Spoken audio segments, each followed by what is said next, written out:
Hi guys.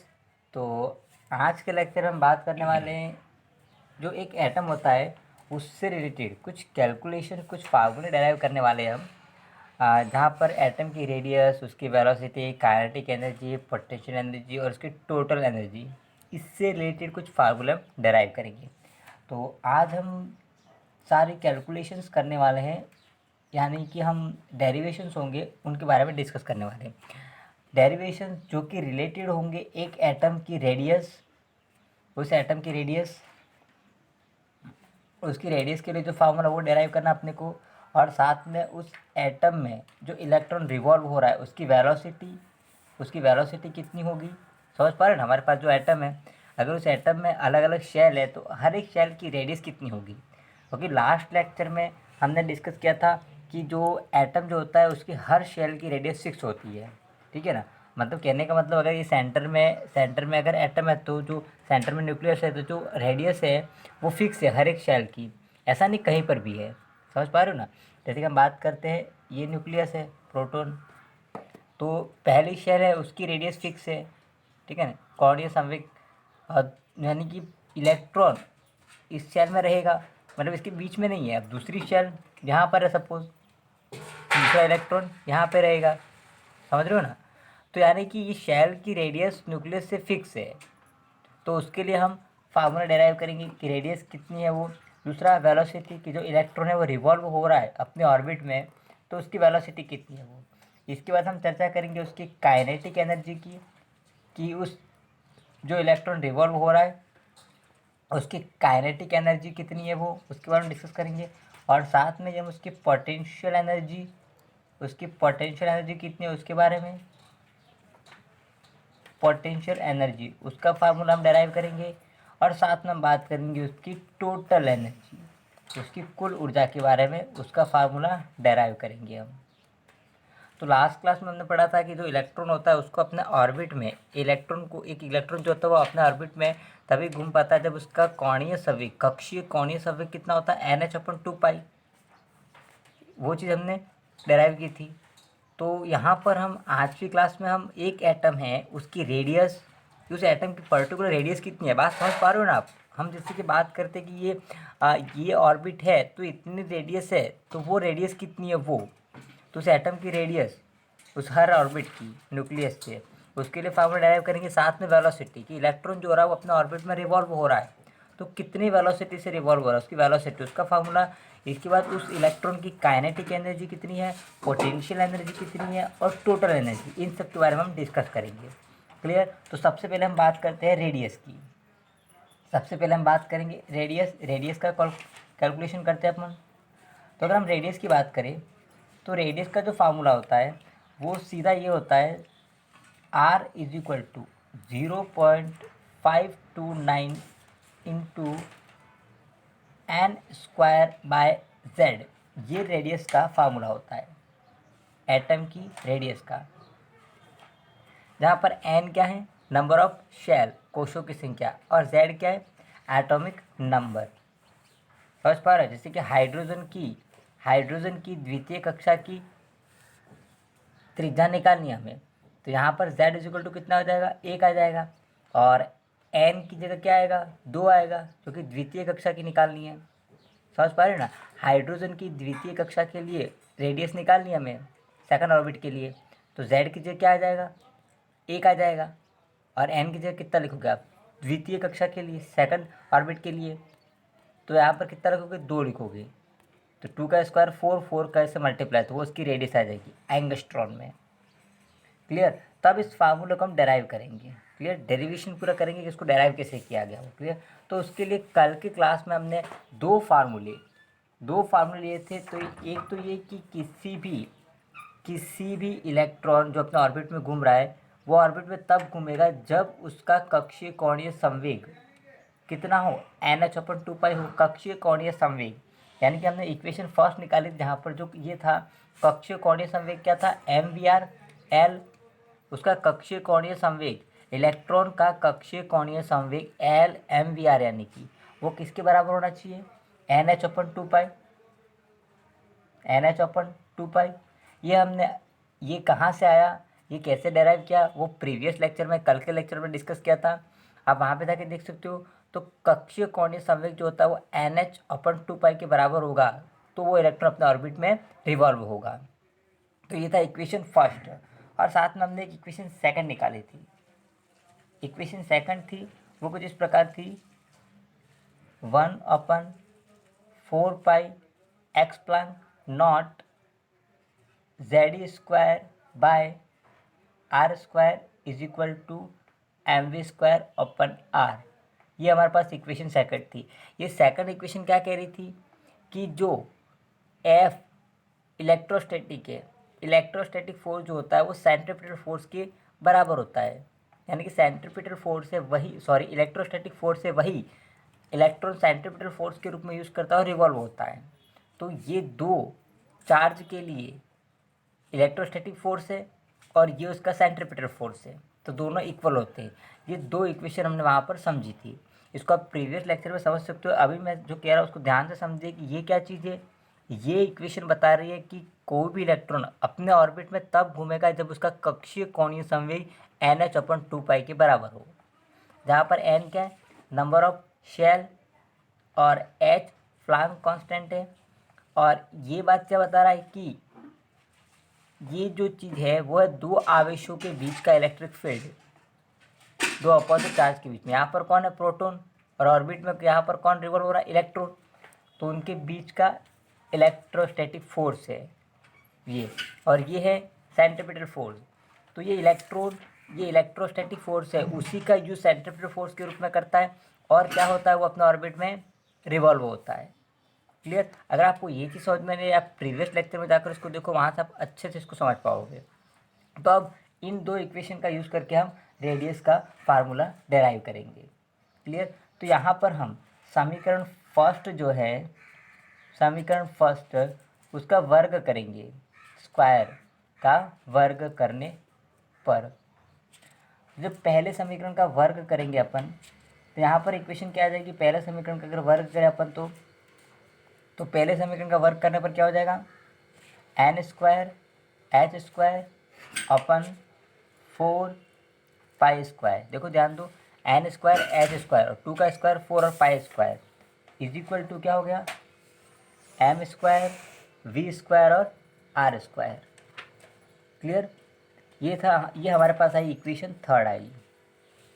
ध्यान देना, हमने क्या किया था, ये दोनों इक्वेशन आप देख रहे हो, ये प्रीवियस लेक्चर आप बेटर से अच्छे से समझ पाओगे।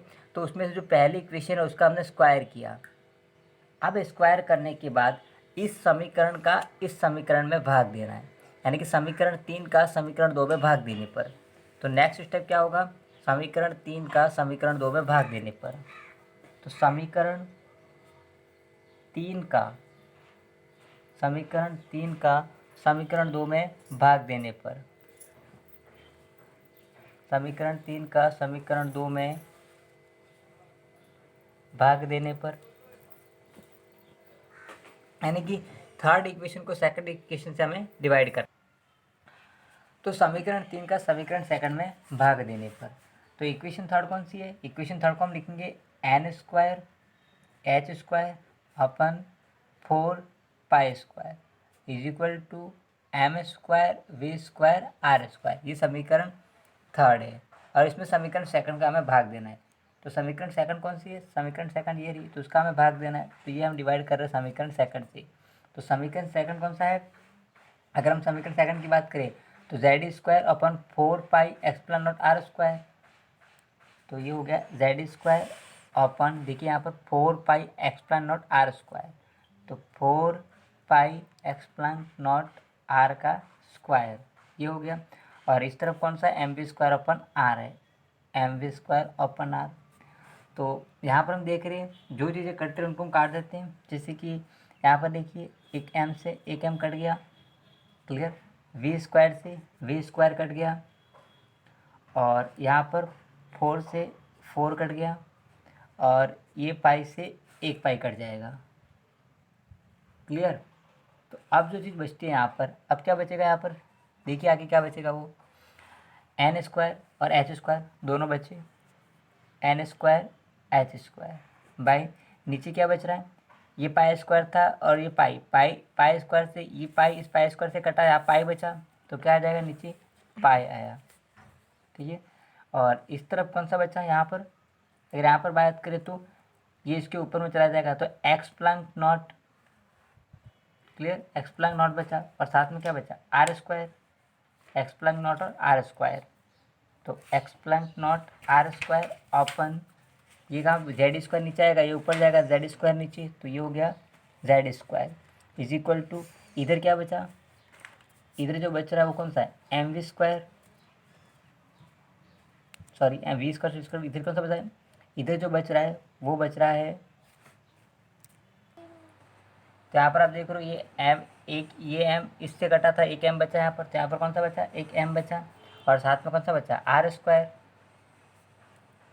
और ये आर ऊपर चला जाएगा तो इनटू हो गया आर हो गया, तो ये चीज़ हमारे पास आई। अब यहाँ पर आप देख रहे हो ये आर स्क्वायर से ये आर स्क्वायर कट रहा है, तो अब हमारे पास जो इक्वेशन आती है वो कुछ इस प्रकार होगी। अब जो इक्वेशन आएगी वो कौन सी होगी, n square H square upon pi, clear, और यहाँ पर कौन सा होगा, एक्स plus naught z square is equal to m r, ये हमारे पास इक्वेशन आती है, क्लियर।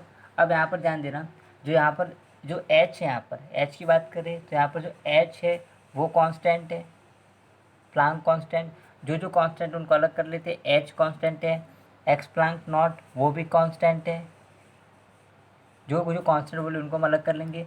इसके बाद हम देख रहे हैं यहाँ पर m मास ऑफ इलेक्ट्रॉन वो भी कांस्टेंट है, m आप देख रहे हो वो भी कैसा है, कांस्टेंट है, तो m भी क्या है, कांस्टेंट, एम भी कांस्टेंट। यहाँ पर ई की बात कर रहे हैं इलेक्ट्रॉन, उस पर चार्ज वो भी कांस्टेंट है, ई भी कांस्टेंट है, और पाई की बात कर रहे हैं तो पाई भी क्या है, कांस्टेंट वैल्यू है। तो ये जो फार्मूला डेराइव किया था उसमें इतनी सारी वैल्यू कांस्टेंट है।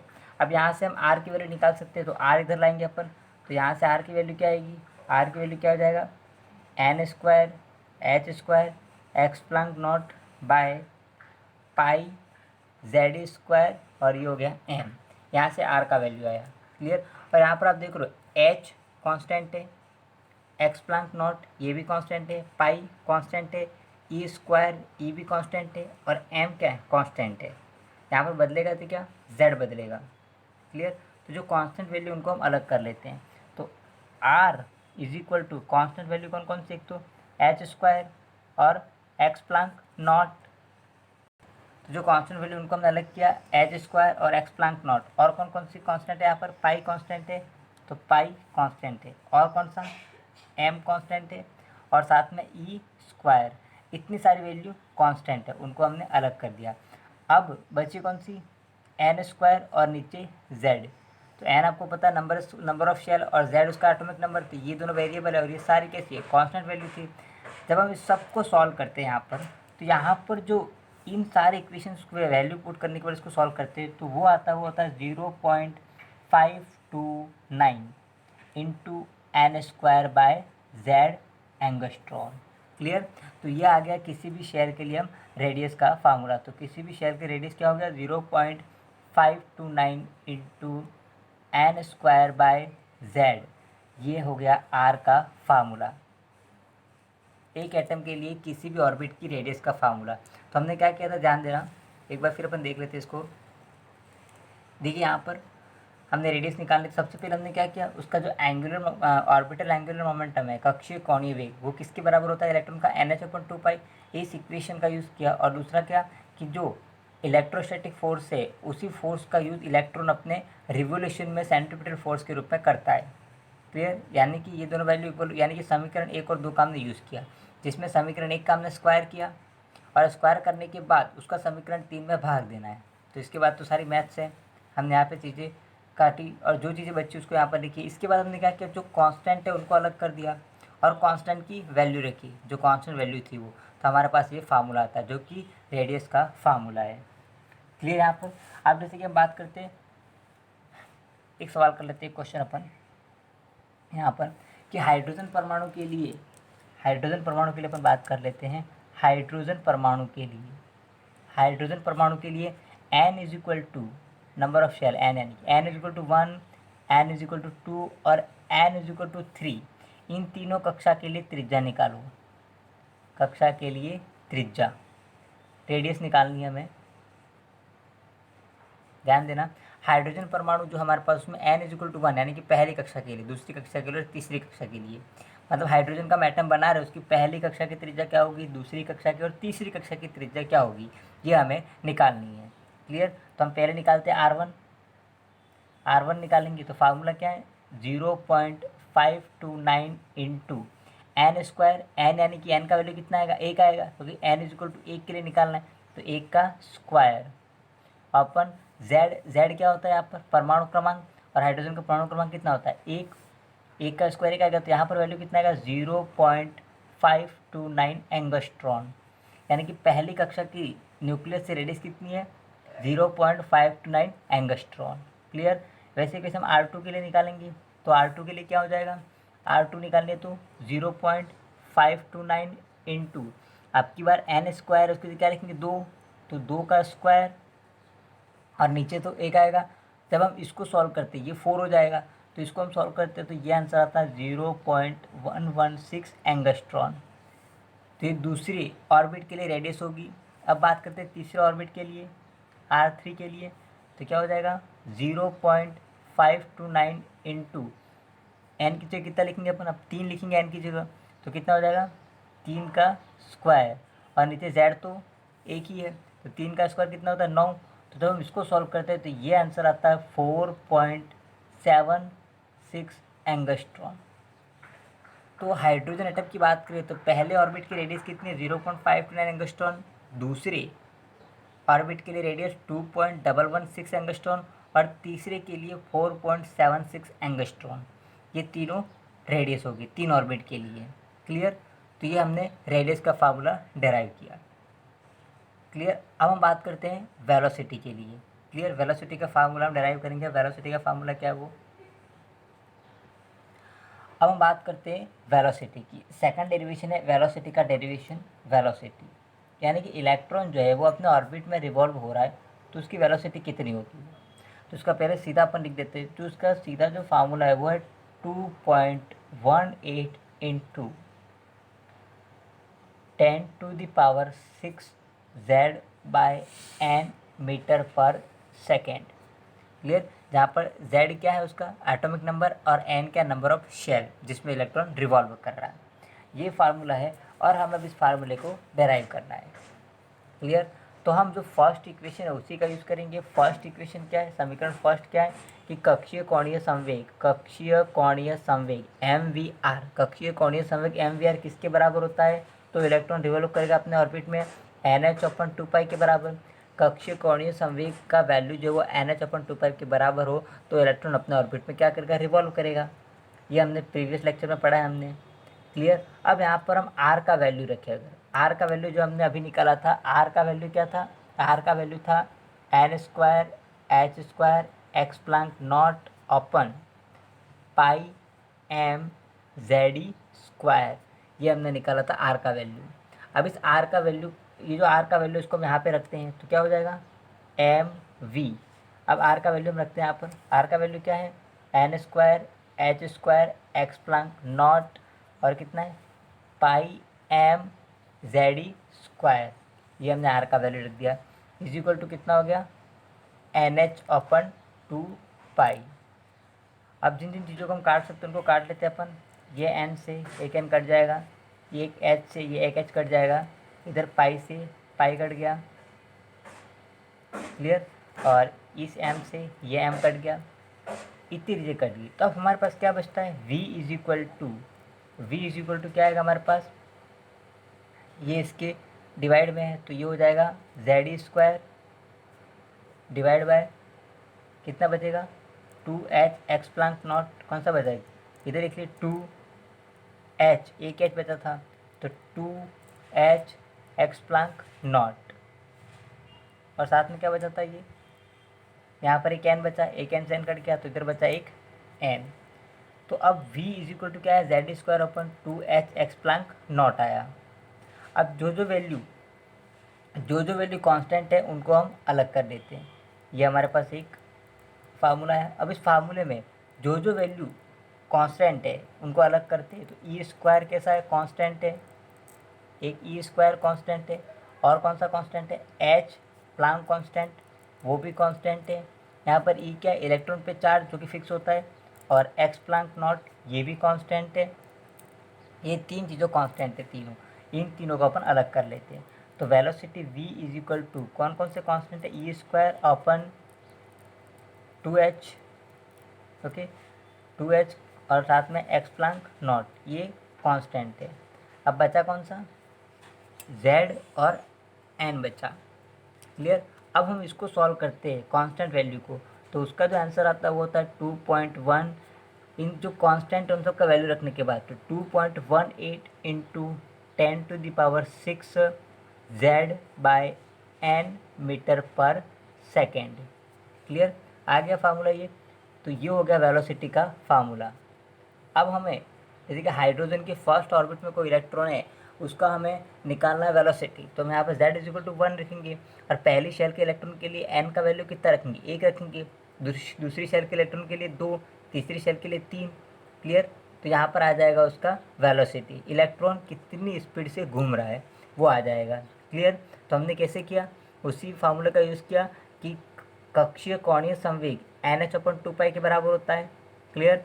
फिर यहाँ से हमने r का वैल्यू रखा, और फिर हमने यहाँ से v सब चीज़ें काट करके हमने v का वैल्यू निकाला। और इससे हम एग्जैक्ट पता कर सकते हैं कि इलेक्ट्रॉन जो अपने ऑर्बिट में घूम रहा है वो कितनी वेलोसिटी से घूम रहा है। क्लियर यहाँ तक, ओके। तो अब आगे बात करते हैं।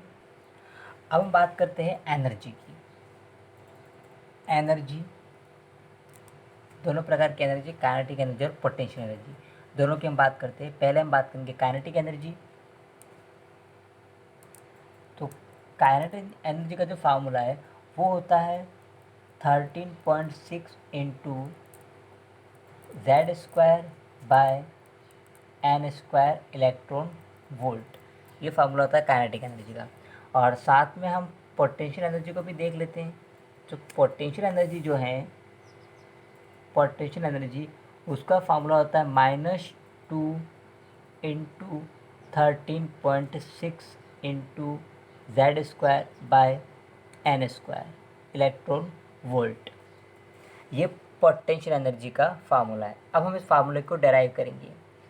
तो यहाँ पर हम देख रहे हैं कि जो z का वैल्यू पुट करके और n का वैल्यू लिख करके हम किसी भी एटम की, किसी भी शेल की हम काइनेटिक एनर्जी निकाल सकते हैं कि उसकी काइनेटिक एनर्जी कितनी है। वो एज इट इज़ हम यहाँ पर पोटेंशियल एनर्जी भी निकाल सकते हैं। तो हम इस दोनों डेरिवेशन को सॉल्व करते हैं अपन। तो काइनेटिक एनर्जी का फार्मूला क्या होता है, काइनेटिक एनर्जी का फार्मूला होता है 1/2mv², ये काइनेटिक एनर्जी का फार्मूला है। और यहाँ से v का वैल्यू, v यहाँ पर वेलोसिटी है और v का वैल्यू पहले हमने निकाला है। क्लियर। तो यहाँ से हम v का वैल्यू अगर लिख दें, v का वैल्यू कितना होता है, v कितना था, z², v कितना था, z² upon 2h epsilon naught और n, ये v का वैल्यू था। अब इस v की वैल्यू को हम यहाँ पे रखेंगे और उसका स्क्वायर हो जाएगा। तो यहाँ पर क्या हो जाएगा, यहाँ पर जो मिलेगी 1/2m और v का स्क्वायर। तो v का वैल्यू कितना है, ये रहा, और इसका हम स्क्वायर कर देंगे। तो इसका स्क्वायर करेंगे तो क्या हो जाएगा, इसका स्क्वायर करने पर z² e⁴, यहाँ पर कौन सा हो जाएगा, z² और e⁴ कितना हो जाएगा 4, z² और e⁴, और यहाँ पर कौन सा हो गया 4, और h का स्क्वायर, एक्स प्लैंक नॉट का स्क्वायर और n का स्क्वायर। क्लियर। ये v का स्क्वायर किया हमने, तो ये वैल्यू हमारे पास आई। तो अब यहाँ पर इसको हम आगे सॉल्व करेंगे। तो काइनेटिक एनर्जी क्या आएगी, 1/8 सॉरी 4 टू द 8, 1/8, और ये m z² e⁴ divide by कितना हो जाएगा, ये h², epsilon not square और n²। क्लियर यहाँ तक। अब जो वैल्यू कांस्टेंट है उनको अलग कर लेते हैं। इसमें से जो वैल्यू कांस्टेंट है वो तो कौन सा कांस्टेंट है, m mass of electron constant है, e charge of electron constant है, 8h कांस्टेंट है, एक्स प्लैंक नॉट वो भी कांस्टेंट है। तो जो जो कांस्टेंट वैल्यू उनको हम अलग कर लेते हैं। तो अब की बार फार्मूला कौन सा आएगा, kinetic energy is equal to constant value को हमने अलग किया, तो कांस्टेंट वैल्यू कौन सी, एक तो एम, ओके, और कौन सी है ई की पावर 4, ओके, और इधर 8h², 8h² ये कांस्टेंट है, और साथ में एक्स प्लैंक नॉट स्क्वायर ये कांस्टेंट है। अब बचा कौन सा, z² और n²। ये दोनों वैल्यू कांस्टेंट नहीं है क्योंकि z भी चेंज होता है और n भी चेंज होता है। तो z² और n² ये दोनों वैल्यू कांस्टेंट नहीं, उसको हमने अलग कर लिया। अब हम इस इक्वेशन को सॉल्व करते हैं, इस पूरी इक्वेशन को। तो यहाँ पर जो आता है उसको सॉल्व करने पर वैल्यू वो होता है 13.6, ये वैल्यू आता है, इनटू हो गया z² अपन n² इलेक्ट्रॉन वोल्ट। तो ये काइनेटिक एनर्जी का फार्मूला डेराइव किया हमने। अब हमें जैसे कि हाइड्रोजन एटम के लिए दूसरी कक्षा के लिए हमें काइनेटिक एनर्जी निकालनी है, तो क्या करेंगे, z इज इक्वल टू 1, तो z की जगह 1 लिखेंगे, और n इज इक्वल टू दूसरी कक्षा के लिए निकालना है तो n की जगह कितना वैल्यू रखेंगे, 2 वैल्यू रखेंगे, और काइनेटिक एनर्जी आ जाएगी। क्लियर, ये था काइनेटिक एनर्जी का डेरिवेशन। अब हम बात करते हैं पोटेंशियल एनर्जी की। तो पोटेंशियल एनर्जी की हम बात करें, अब हम बात करते हैं पोटेंशियल एनर्जी की। तो पोटेंशियल एनर्जी जो बात करते हैं, पोटेंशियल एनर्जी जो होती है वो कहाँ पर होती है, दोनों जो चार्ज होते हैं Q1 और Q2, ये दो चार्ज है जिसके बीच का डिस्टेंस कितना r है। तो ये पोटेंशियल एनर्जी हाइट पर ही mgh ही नहीं होती है। अगर हम बात करें इलेक्ट्रिसिटी की या चार्ज की, तो वहाँ पर potential energy between two charge होती है, दोनों जो चार्ज है उसके बीच में होती है। तो यहाँ पर हम पोटेंशियल एनर्जी जो है वो कुछ उनके बीच में जो इलेक्ट्रोस्टैटिक फोर्स है वही पोटेंशियल एनर्जी को प्रोड्यूस करता है। तो potential energy is equal to कितना हो गया, 1/4π epsilon naught Q1 Q2 upon R, ये उसका इलेक्ट्रोस्टैटिक फोर्स है, उसका फार्मूला है। तो वही उसकी पोटेंशियल एनर्जी होती है, वही से हम पोटेंशियल एनर्जी निकालेंगे। तो यहाँ से हम इसको हम जो सॉल्व करते हैं तो ये 1/4π एक्स प्लैंक नॉट। अब एटम के रेफरेंस में Q1 क्या होता है, इलेक्ट्रॉन। Q1 क्या होता है, इलेक्ट्रॉन।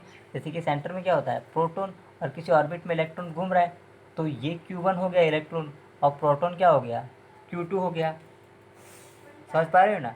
तो Q1 कौन सा हो गया, इलेक्ट्रॉन, और इलेक्ट्रॉन पर नेगेटिव चार्ज होता है, तो यहाँ पर Q1 कितना हो गया, इलेक्ट्रॉन, तो यहाँ पर माइनस आएगा। क्लियर, और Q2 का यहाँ पर Zd, Q2 क्या था, प्रोटॉन, और प्रोटॉन के लिए क्या आएगा, Zd।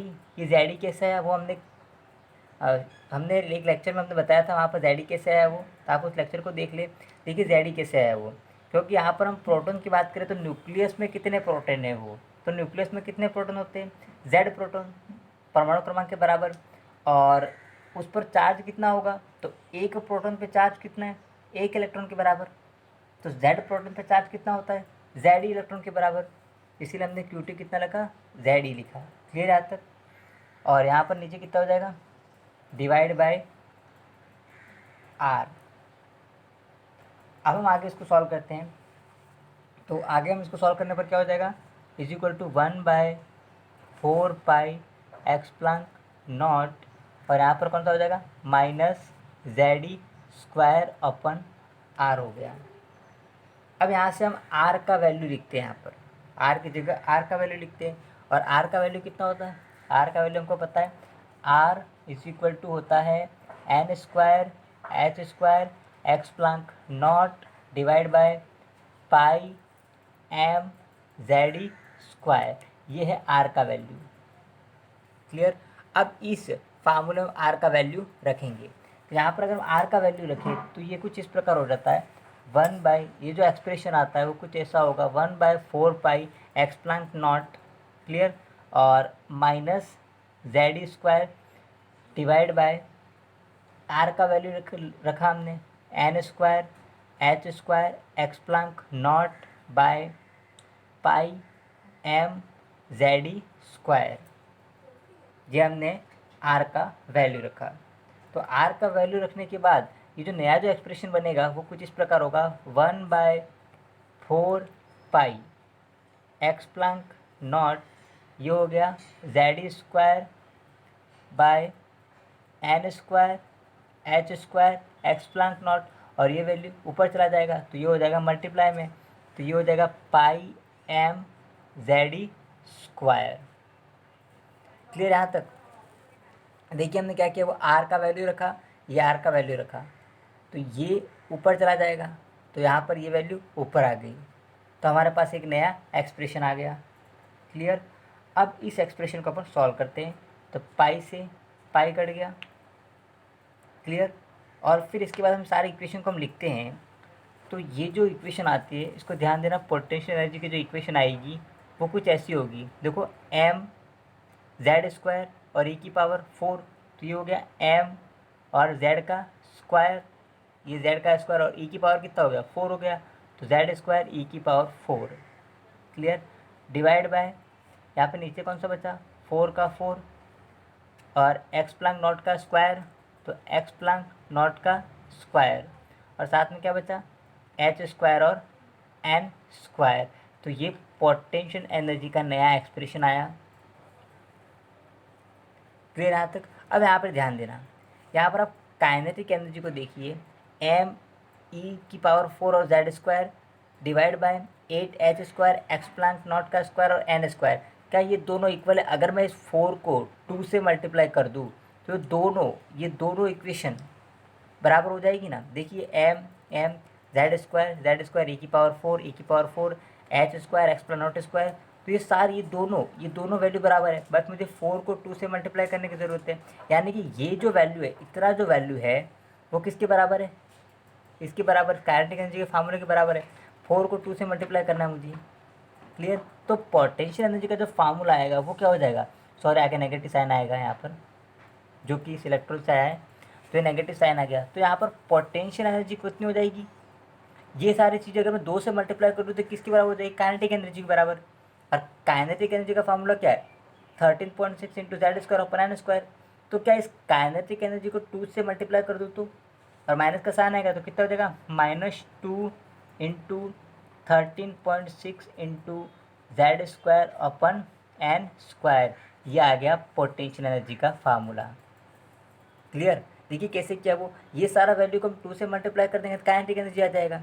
तो काइनेटिक एनर्जी के फार्मूले के -2 से हमने, सॉरी 2 से मल्टीप्लाई किया, नेगेटिव साइन तो ऑलरेडी है, तो 2 से मल्टीप्लाई किया हमने तो आ गया पोटेंशियल एनर्जी। क्लियर?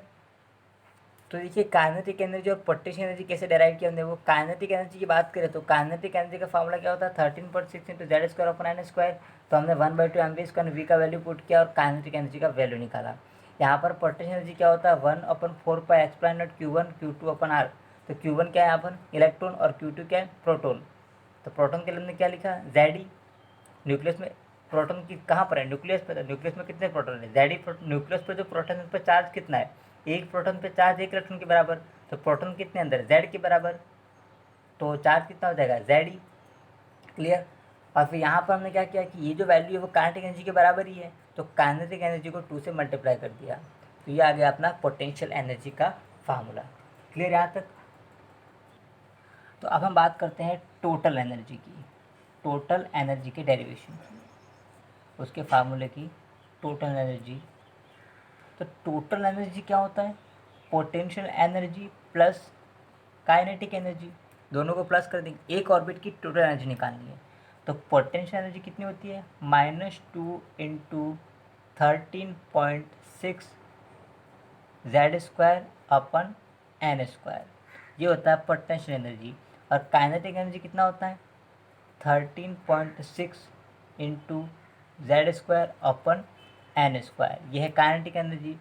तो अगर हम इन दोनों को सॉल्व करेंगे तो आ जाएगी हमारे पास टोटल एनर्जी। तो टोटल एनर्जी कितना आएगा, ये भी माइनस में आएगा क्योंकि माइनस का वैल्यू ज़्यादा, -13.6 okay into Z square upon N square, ये आ गई टोटल एनर्जी एक ऑर्बिट की, किसी भी ऑर्बिट के लिए इलेक्ट्रॉन वोल्ट में। क्लियर? यहाँ पर जेड क्या है, उसका एटॉमिक नंबर है, तो यहाँ पर जेड क्या है, उसका एटॉमिक नंबर, और एन क्या है, नंबर ऑफ ऑर्बिट जिसकी हमें टोटल एनर्जी निकालनी है। क्लियर? अब हम हाइड्रोजन एटम ही ले लेते हैं यहाँ पर। तो हाइड्रोजन एटम के जो ऑर्बिट है उनके लिए हम टोटल एनर्जी निकालते हैं, हर ऑर्बिट के लिए, 4 ऑर्बिट के लिए निकालते हैं यहाँ पर। हाइड्रोजन परमाणु के विभिन्न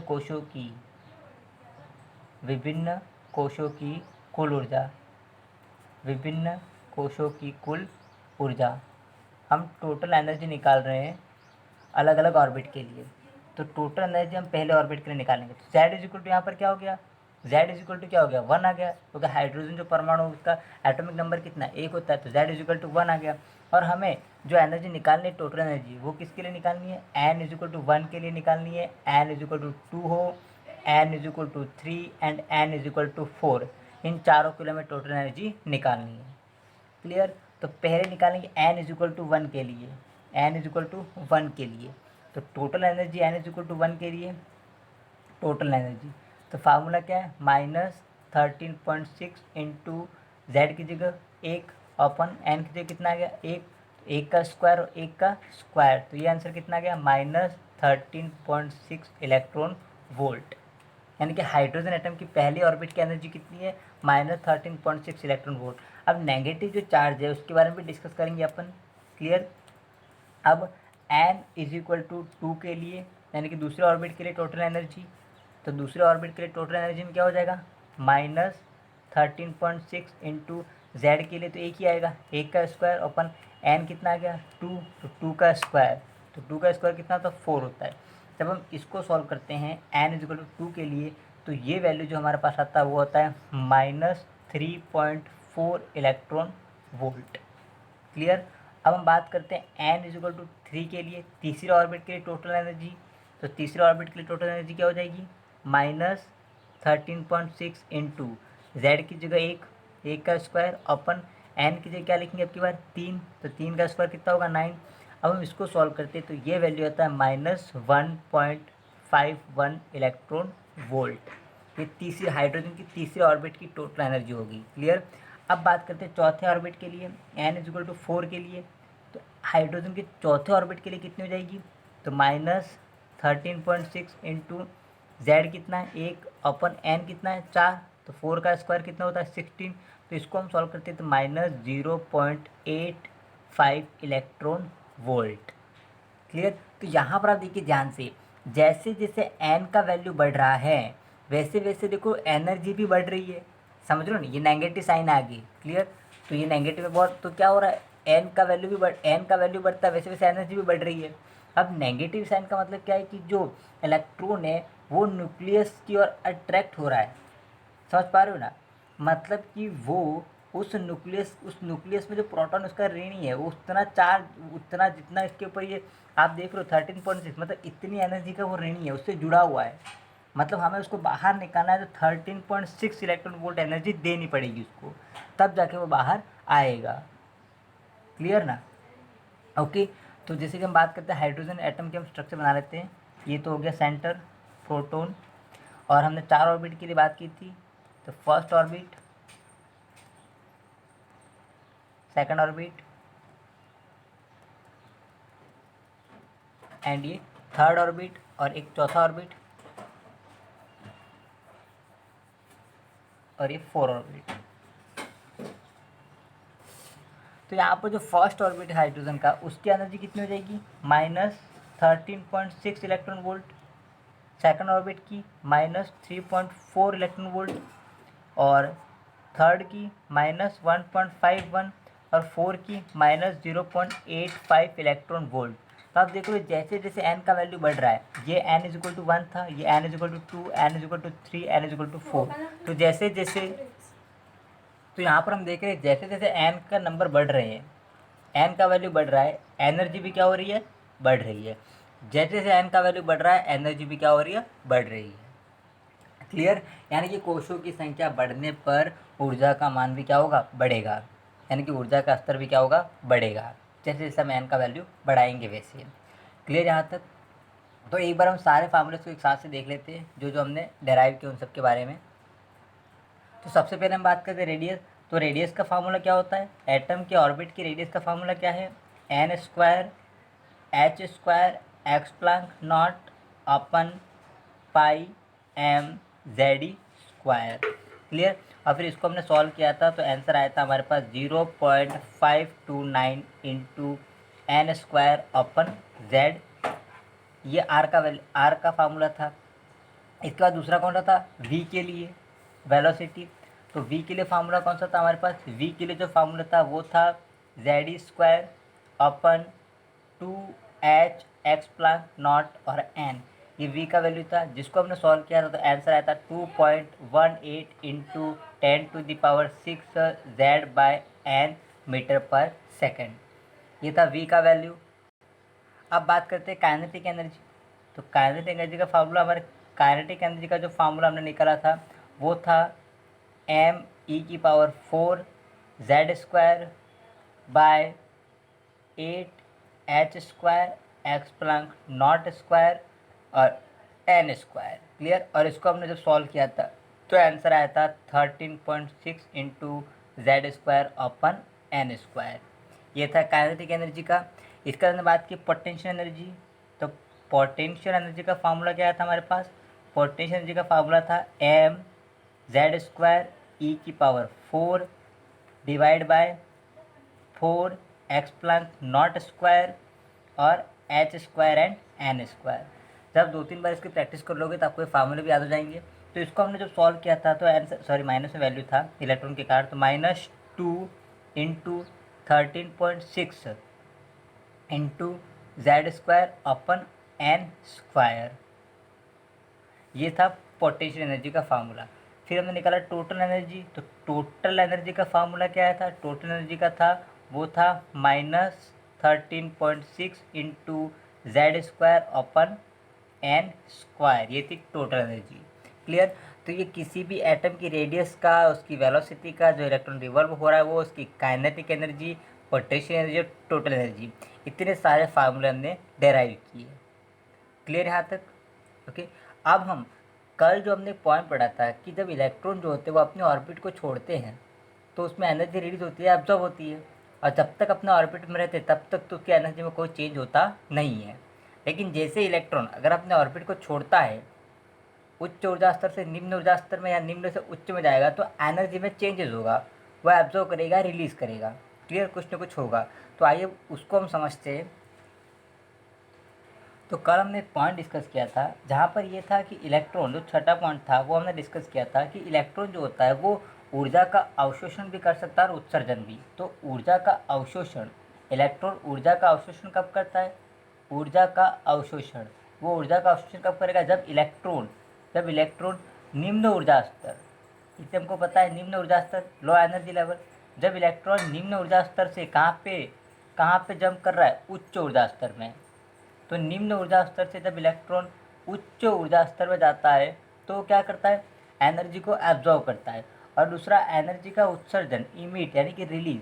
तो ऊर्जा का उत्सर्जन कब करेगा? कि जब इलेक्ट्रॉन कहाँ से उच्च से निम्न में जाएगा, क्योंकि जब उच्च ऊर्जा स्तर में तो एनर्जी ज़्यादा है उसके पास, और निम्न ऊर्जा स्तर में आने के लिए एनर्जी कम चाहिए उसको, तो कहाँ पर चला जाएगा? क्या करेगा? ऊर्जा का उत्सर्जन। तो ऊर्जा का उत्सर्जन कब करेगा? जब इलेक्ट्रॉन कहाँ पर है? उच्च ऊर्जा स्तर में। तो जब इलेक्ट्रॉन उच्च ऊर्जा स्तर में और वहाँ से वो जंप करके कहाँ पर आता हो?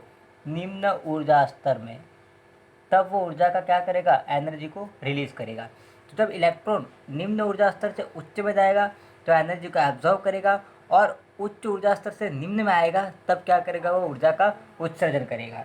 क्लियर। तो इसको समझते थोड़ा आप। तो हम हाइड्रोजन का एटम लेते हैं अपन और इसको समझते हैं। तो इस सेंटर में क्या हो गया? प्रोटॉन। क्लियर।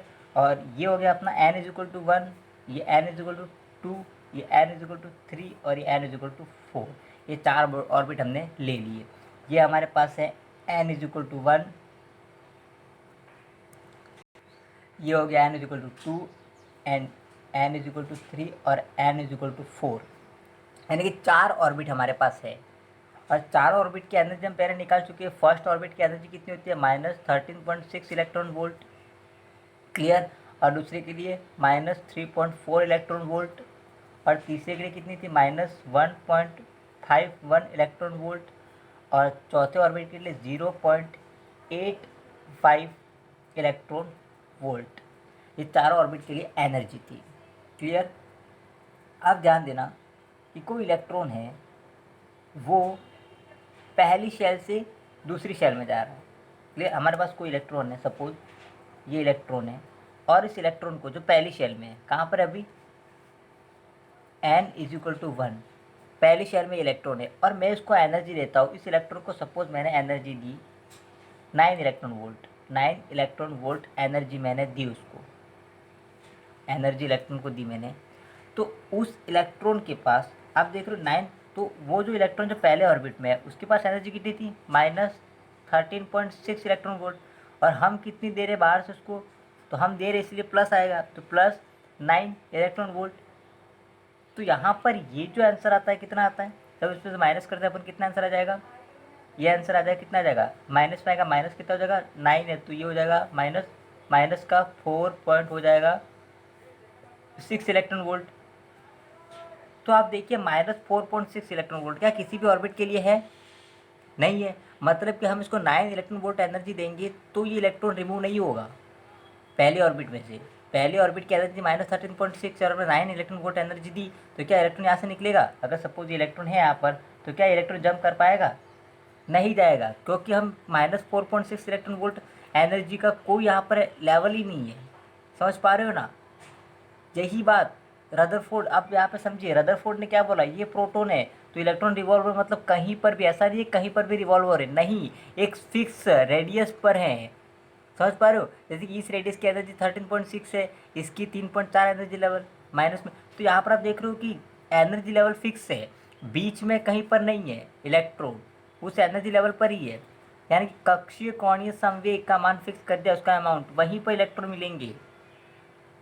क्लियर, तो ये एनर्जी लेवल -13.6 है, ये -3.4 है, तो वही उतनी एनर्जी लेवल पर ही इलेक्ट्रॉन मिलेंगे, उसके बीच में नहीं मिलेंगे।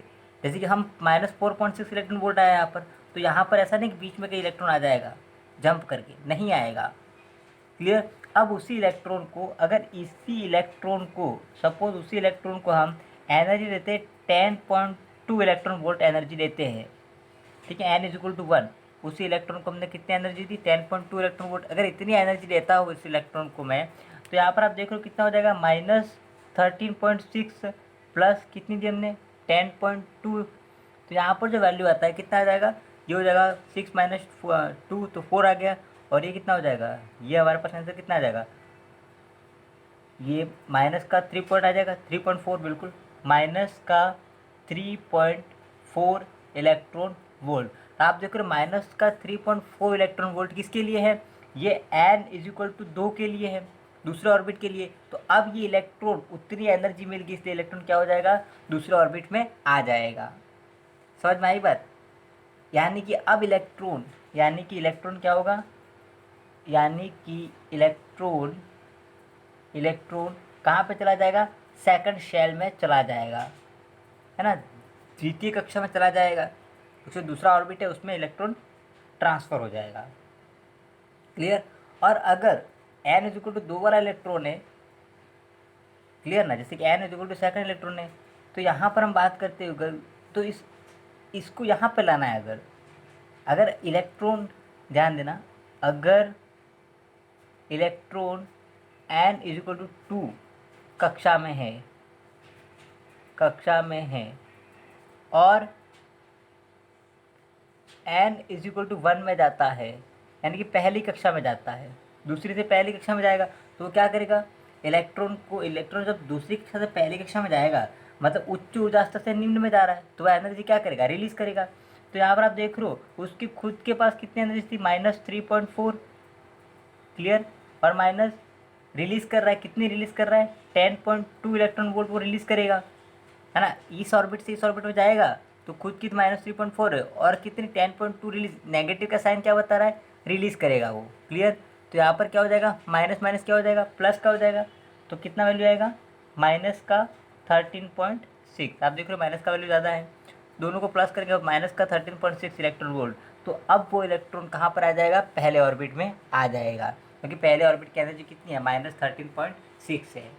आई बात समझ में, यहाँ तक क्लियर।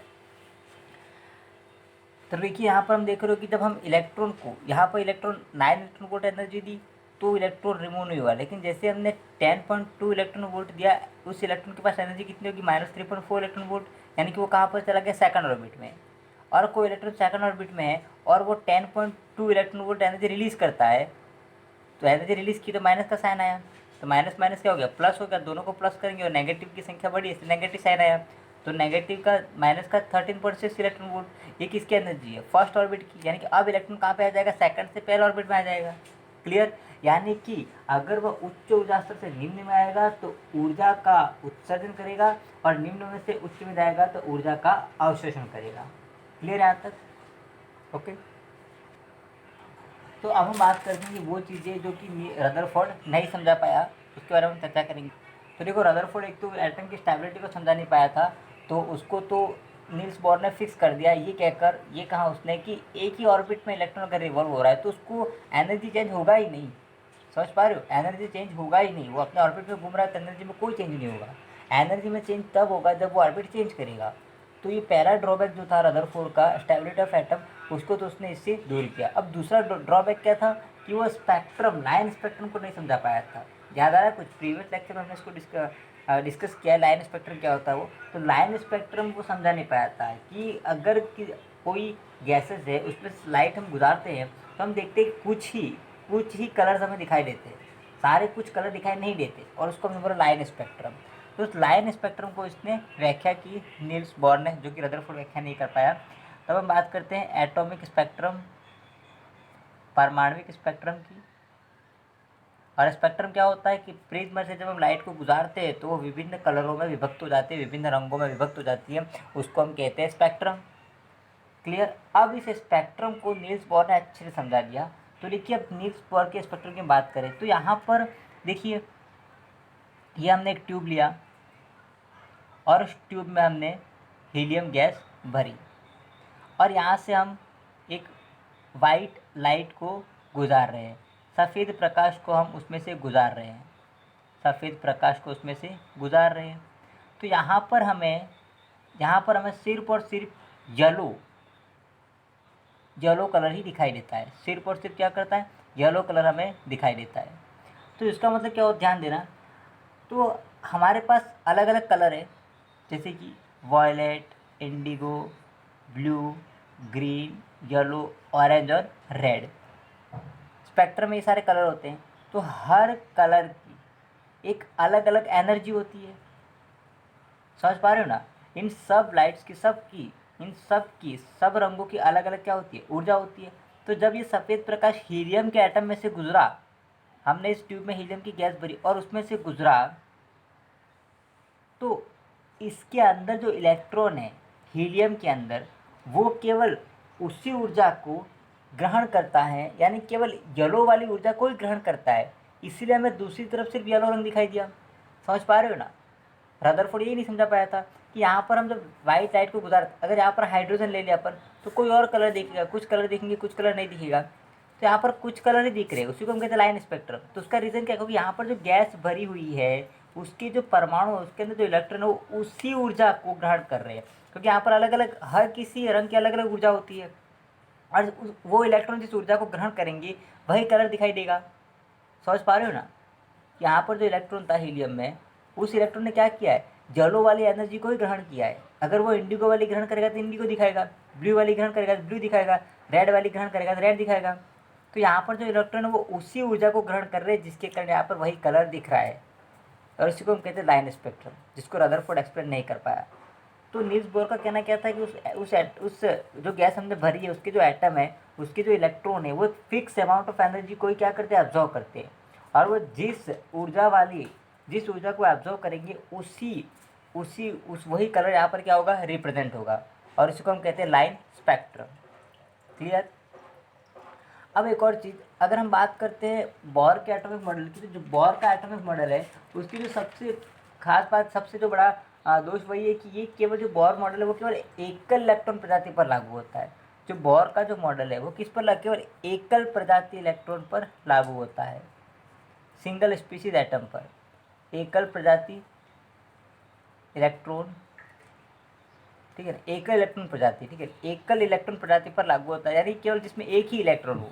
जैसे कि हम बात करते हैं, एक किस पे लागू होगा? हाइड्रोजन पे लागू होगा, क्योंकि इसमें कितना इलेक्ट्रॉन है? एक इलेक्ट्रॉन में। और हीलियम की बात करें तो हीलियम पर लागू नहीं होगा, क्योंकि कितने इलेक्ट्रॉन है? दो इलेक्ट्रॉन। लेकिन हाँ, किस पर? हीलियम प्लस पर लागू होगा। उसी प्रकार लिथियम पर लागू नहीं होगा, लेकिन किस पर लागू होगा? Li+2 पर लागू होगा। उसी प्रकार हम बात करते हैं बेरिलियम, बेरिलियम पर लागू नहीं होगा, लेकिन Be+3 पर क्या होगा, लागू होगा, क्योंकि बेरिलियम का एटॉमिक नंबर कितना होता है, 4, मतलब 4 इलेक्ट्रॉन है और हमने 3 निकाल दिए तो 1 इलेक्ट्रॉन बचा, तो Be+3 पर लागू होगा। लिथियम की बात करें तो कितना होता है, हाइड्रोजन हीलियम लिथियम तीसरे नंबर पर है, 3 इलेक्ट्रॉन होते हैं, 2 निकाल दिए 1 बचा, लिथियम प्लस पे लागू होगा। हीलियम में 2 इलेक्ट्रॉन होते हैं, 1 निकाल दिया 1 बचा, तो Hi+ पर लागू होगा, He+ पर लागू होगा, He पर लागू नहीं होगा। क्लियर? तो थैंक यू सो मच। आगे हम बात करेंगे कल के लेक्चर में। Thank you so much.